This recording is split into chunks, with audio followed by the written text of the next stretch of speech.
And so that, as you can see on here, we were looking at possibilities of when to let those start. Actually, we were starting with the pretense that we might not be able to get to category 1, 2, 3, and 4. But when we did get to category 1, 2, 3, and 4, very relieved that there's plenty of capacity. Excuse me, I mean plenty.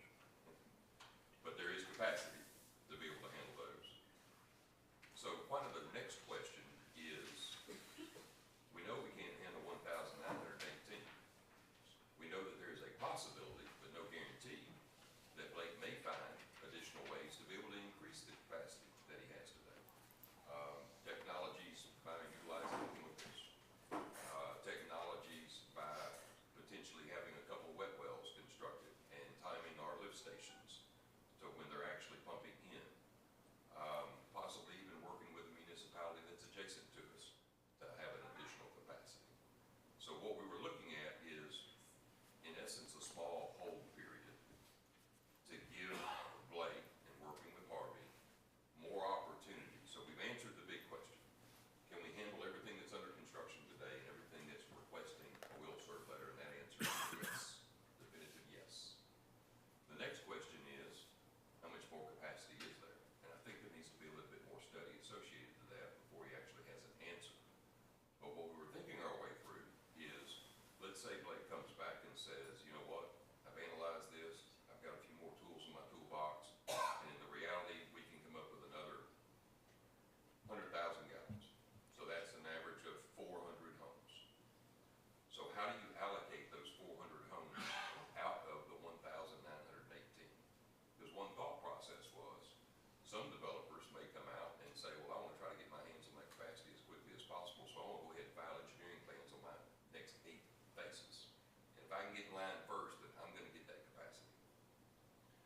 What we were looking at is both an opportunity to give Blake a chance to see if there is any additional capacity, because we've really covered what we were concerned about. And if there is any additional capacity, and he does find it, what would be a fair and equitable way to allocate any additional capacity? And so that's still open for discussion. There are concepts as it relates to, does each entitled subdivision get one phase? Are they in order by when the entitlements were obtained?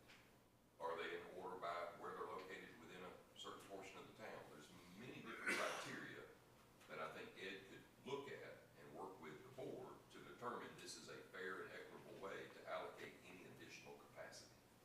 And that still opens up people to be able to submit in the next few months plans to take us past where we already are today. The last one are non-entitled developments. Now these are people that own a piece of land, they haven't even brought in a plan. Town doesn't know anything about any desire or any plans or dreams that they may have of being able to develop their property. But let's say that they do come in. Again, that falls in the category of priorities. Categories 1 through 4 had priority, they've received the capacity. They know that they can be served. Category 5, to prevent a runoff, is a thought process to determine how you allocate that.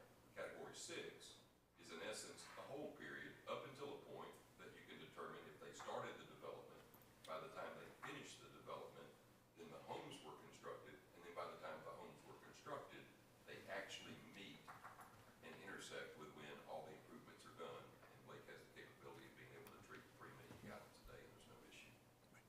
Yes, sir.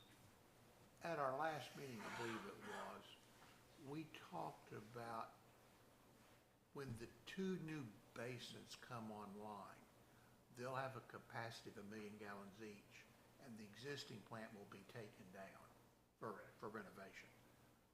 Do we know where on this timeline those 2 1 million gallon tanks might come online? It's hard to say. You know, the engineer, Loaford would be able to answer that a little bit better, but that's going to be so far down the road, can't really say with any certainty. It will be before, you know, before this red line. So that's part of what makes me feel a little bit more comfortable with all this, is that we have outside variables that are helping our situation, and we really need to make it to that point that you're talking about. Once we get there,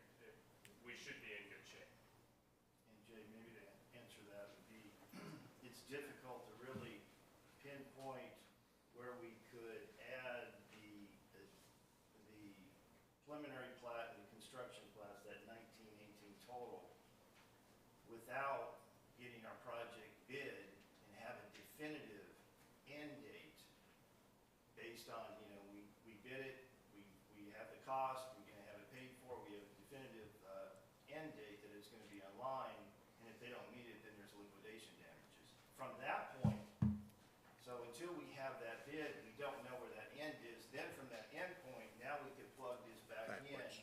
and start looking at all the ones that are left over, the 1,918 lots, and then figure that allocation out. How do we want to distribute it equitably? And then look at new entitlements where they can be plugged in.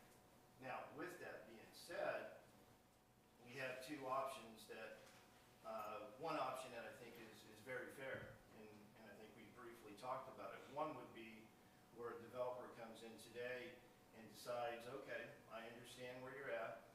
We still would like to move forward. We understand that it's gonna be 2.5, 3 years. We will sign, I'll just use the term, an identification waiver. And that will basically waive the city's financial liability if for some reason they finish their development and they cannot connect to sewer.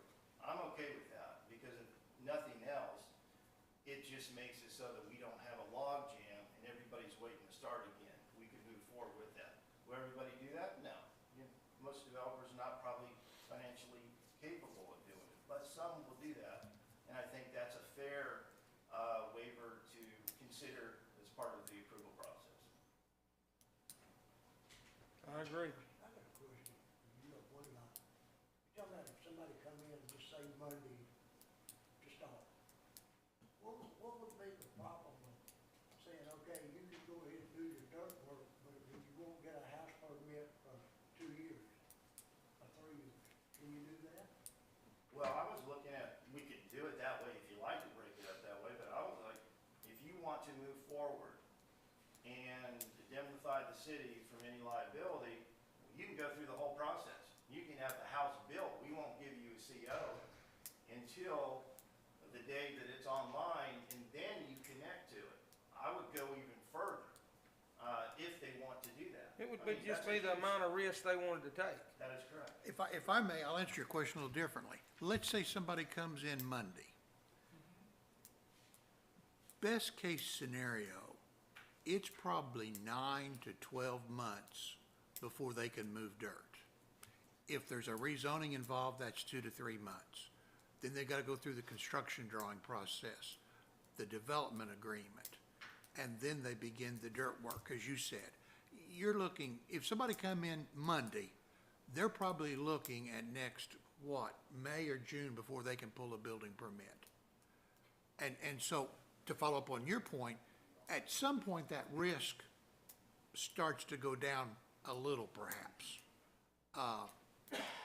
But, That would control our growth. yes. It would control, I maybe shouldn't use the word control, it would probably self-regulate the number of permits we issue. But if you don't mind me asking, Rex, do you know how many permits we pulled this month? This month here is only 6. So it's drastically down. You're looking at, we was pulling 25, 30 a month, and now it's 6. So the economy has slowed it down. That's the market. Well, I tell you that it's gonna put the people in business in a bind, because the stuff they built now was bought at really high prices and everything was up, and now they've got a lot of capital tied up when the market ain't good on selling as well. I mean, I've seen houses longer on the market the last few months. I mean, one time they didn't go on the market a day, 2 days, not even a week. And now you've seen stuff on the market for a long time. You've seen reductions when you look at and you would know more about it being in Rook, but you see how they're dropping the price of them to try to sell them and get out. And so what you're seeing is you're going to see some people have some hard times with money because they've got a lot of capital. When they spent X amount on a house and the prices have dropped, they need to be building something with lower materials to average that out. I don't know if you've ever played the stock market and bought in high when it drops way down, but a lot of people leverage that. by buying it low to bring their average price to a median. And that's what they need to be doing now with building materials. I saw half-inch fir plywood delivered to us today for $19 a sheet. $19 a sheet. And true enough, they bought a trailer load of it, but I'm gonna say that same piece of plywood was between $50 and $70 a year ago. If I may, this is very detailed on residential. Yes. One of the things that we talk about in our budget meetings and other things, commercial growth pays a higher property tax. Commercial growth creates jobs. Commercial growth generates sales tax. Absolutely. If a fast food restaurant or a small retail business of some type came in, can they be accommodated in this scenario? You want to answer that? Their footprint is so small that does not make me nervous at all. I think the question would be, how do you find an equitable way to compare them to a residential? I don't know enough to say on that. But you made me think of a question I had. The car wash, do we know how much water, do they recycle their water? I know a lot of car washes recycle their water and reuse it. They have a filtration system there on the spot. They do not. Do we know how much, you can get this at the next meeting, Eric, for October, but I would love to know how much water, and I would even like to know if it would be feasible for us to put a step system in right there. The force main going out to the river's right beside them, and would it be feasible for us to put a step system in for them and just release that, the wastewater? I don't know. I don't know if that'd be feasible. I know this, here's what bothers me, and I don't know nothing about treating chemicals or nothing, but I can tell you this, when we started having those ammonia problems, that car wash hadn't been here long. I don't know if it has anything to do with it, what the chemicals in the washing and whatever, I don't know. I don't know anything about it, but I can just tell you this, that's when we started having problems after that car wash was put there. I don't know how many gallons it's treated, I don't know. Well, if I may, do we have any businesses or industry here that's on a required pretreatment system? We do not. Would a car wash be a business that might have to be on a pretreatment system? I believe it depends on, like Ken saying, how much they discharge. I don't think we have any industries that discharge enough to meet that pretreatment requirement. I see. But that's definitely something we need to look into and see. And I don't know. I don't know how many gallons it takes to wash a car up there. Don't have a clue. I know they say I'm using 3 gallons a minute in the shower. Right. And, I mean, you're correct. Surfactants, any soapy material does wreak havoc on a treatment system. But I have experienced large surfactant shock loads, and generally you can see them. You can smell them. It makes all the aeration basins foam up with white foam. Since I've been here, I haven't seen anything like that. But it is certainly worth exploring. Maybe running some tests on or even looking into their what soap surfactants they use and what the chemical makeup is, and see if it could possibly be added to our ammonia. Is there any way possible you could pull a water sample before it goes into the line and have it analyzed to see what's in it? Oh, I'm sure we could figure out some way. Yeah. If I may, could someone explain the bottom right-hand corner of this chart? Certainly. This was under the pretense and created at the very beginning with the assumption that maybe there wasn't enough capacity. And so as we were going through each one of these categories, down here is telling you what type of gap there would be if we had to stop and Blake was only able to find enough capacity to be able to treat the 192 homes. Each one of the additional categories tells you if things came to a halt, how long there would have been a gap between homes being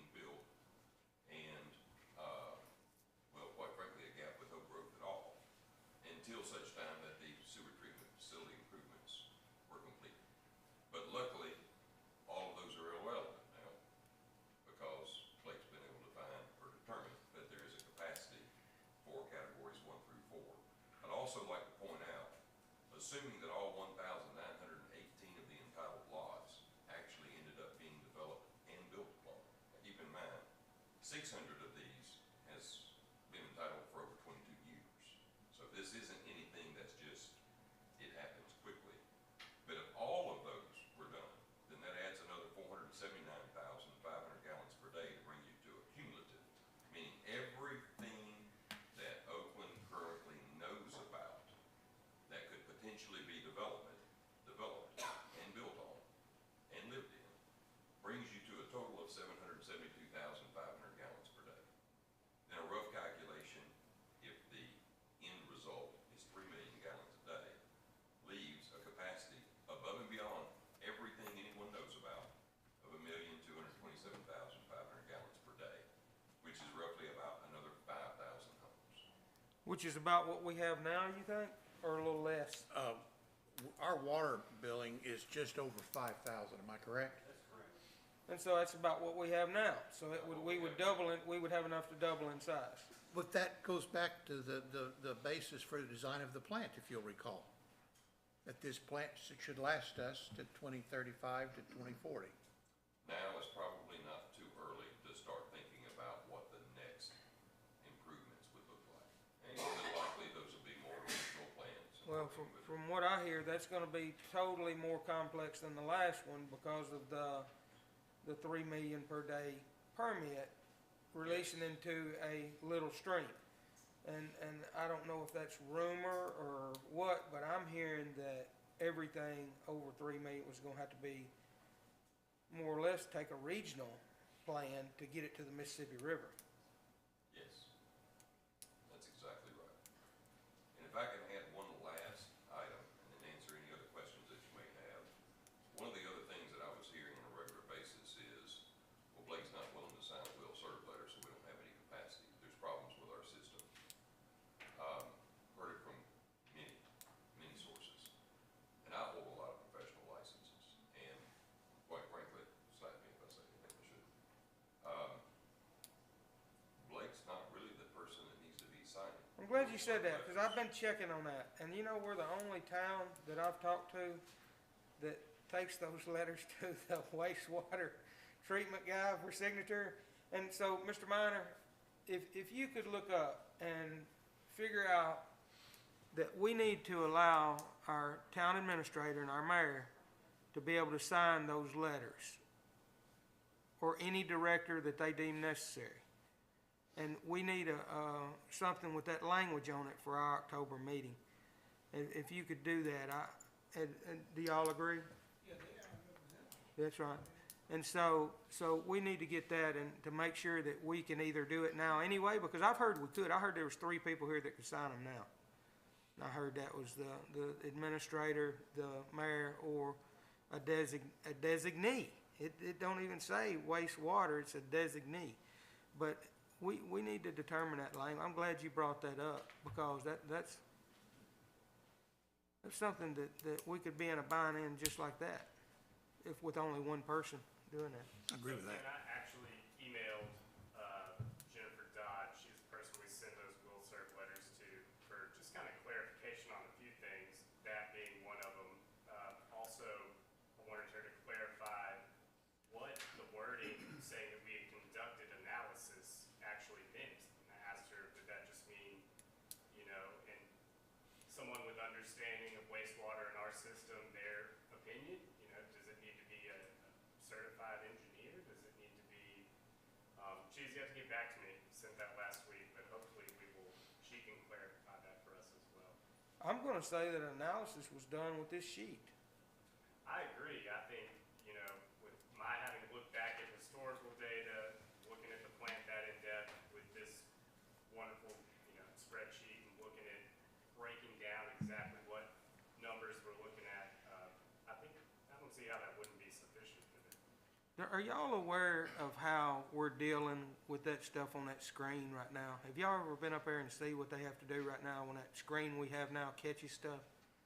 Do you know they have to manually go up there with a trash bag and take that out and then take it off to another trash dump? Did you know that? That's how we're operating up there right now with this new bar screen. That I've also talked to some people that said that new bar screen could show that we have more capacity, because we're probably getting false readings with the old screen right now. And so they say once the new screen goes in, that we should have even more capacity, is what I've had some people tell me. Now, you know how engineers and lawyers are. All of them's got What- a different story. What I've had people tell me, not necessarily it will increase capacity, but it will improve the quality, because we'll be catching more debris before it gets into the treatment basins. And therefore, the bugs can actually work on the wastewater and not everything else that's. That So- is a true statement. The previous design allowed for when the screen became fully clogged, or if for some reason it tripped out and was not able to rake in the fashion it's supposed to, it could just go over. And that happens. From time to time, we have to pull a cover off of our influent line and pull out trash bags of material. This new screen, there is no way for it to get around it, so it's gonna catch everything. It looked like a bunch of mop heads in there, y'all, and I know it wasn't. It was like decayed stuff, but it looked like a bunch of mop heads in there when they drained it out. That's what it looked like. Flushable wipes. Yeah. And so, but I do still think that public service announcements wouldn't hurt to tell people, of what would help, flushing and not flushing and stuff. I still say that we ought to do that. Well, that's good news, and I certainly appreciate all y'all's work on this, and commend you for coming up with a plan. Mayor, you're here, you're in charge. I just got demoted. Why don't you just have our usual end of the meeting if we're through? Well, let me look. Are we through yet, Mr. Jay? Not quite. Although, again, we're not asking for, I wanted to advise the board that I think I provided a copy. I've written Somerville and asking if we could make some kind of arrangement on capacity. They've acknowledged they received my letter and they're evaluating it. I don't have any response yet, but they are evaluating it. Secondly, on the table before you tonight, Tuesday afternoon, I got a letter. I hesitate to call it a proposal. It's an outline of what a mobile treatment plant would involve and what it might cost. And that's a working draft type thing. It was a little more expensive than I anticipated for a little less capacity, but it also outlined very well what they could do if need be. And so you haven't a chance to read it, but it was interesting. Yeah, I thought it was, and at least you know that if you read all the fear mongering, at least you know that there's something you could do before you wouldn't be able to flush your toilet in Oakland. And on a very relatively quick basis. Well, I would suspect you'd have a hard time getting hold of one right now. I think you're probably right. They're probably all committed for a while, which is They're in Florida. what they're for. Hey, Jay, you want to mention the revision to the resolution that we're proposing the 90 day? The staff continues to recommend that we need some kind of official document establishing a moratorium or an interim lot restrictions, but only of 90 days, to give the staff, the operators, a chance to continue to evaluate the plant. And within 90 days, we should have a firm schedule for having the plans ready to bid for the expansion. I would suggest that you prepare that for the board to consider at the next meeting, and they can make their decision at that time. Anything else? I apologize for not being here at the beginning of the meeting, We do. and let's be thankful Oh, that, the noise? We have the noise Oh. ordinance. okay, excuse me. All I did on the noise ordinance, because it keeps coming up, I did a quick survey of about a half a dozen or a dozen cities. With one or two exceptions, almost all of them have the same language we do. Collierville was an exception. They do allow work on Saturdays. I believe it was 8 a.m. to 4 p.m. specifically in their ordinance. Several cities I looked at their noise, it didn't even mention weekend work, pro or con. It just didn't mention it. But again, I think places like Collierville and Oakland and probably Lakeland, Arlington, we're the communities that are having the issue with Saturday work, compared to other places in West Tennessee. But Collierville, and you have a copy of it, did have some very specific language on noise regulations. The board like a resolution prepared, or just wanting information? Well, I have a hard time when we're facing problems, doing something to speed it up when we're trying to slow it down. I mean, it wouldn't seem right doing a moratorium on development and then speeding it up on building. It don't make sense to me. You're exactly right with one caveat. The way our ordinance reads now, it's all work. You know, a guy can't go out in his backyard and build an outbuilding under our And ordinance. I've read that, and I really feel like that's not the intent of it. Well, I don't think it's the intent, It may be the intent. I think the intent is for commercial work, you know, I do. I agree with the Vice Mayor. I think we've had the information on that, we'll just let it slide for a while. Anything else, since I don't have No, sir. anything from members of the board? I'd like to ask a question that I was looking at on here. I know we passed it, but I missed it a while ago. You got a gap of 30 months, 2.5 years on it. Down toward the bottom and kind of yellow. Yes, sir. That means that the lake was not able to find capacity of the 48,000 gallons per day for the category 1, which is 192 homes that were under construction. That if everything had to come to a stop, then you're looking at 30 months of no construction activity within the community. But thankfully, we don't have that as a problem. I just saw it on there and I watched it, and it's your question at the same time. Okay? Anything else? The work session's adjourned.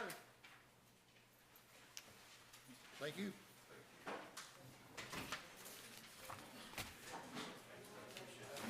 I'm sure glad your buddy wasn't working 3 tonight. But I thought you were gonna be gone for the weekend. No, I was gone Did go down, and that was Rob that called me back. I was not scheduled to get back about 9. Any idea why it went down?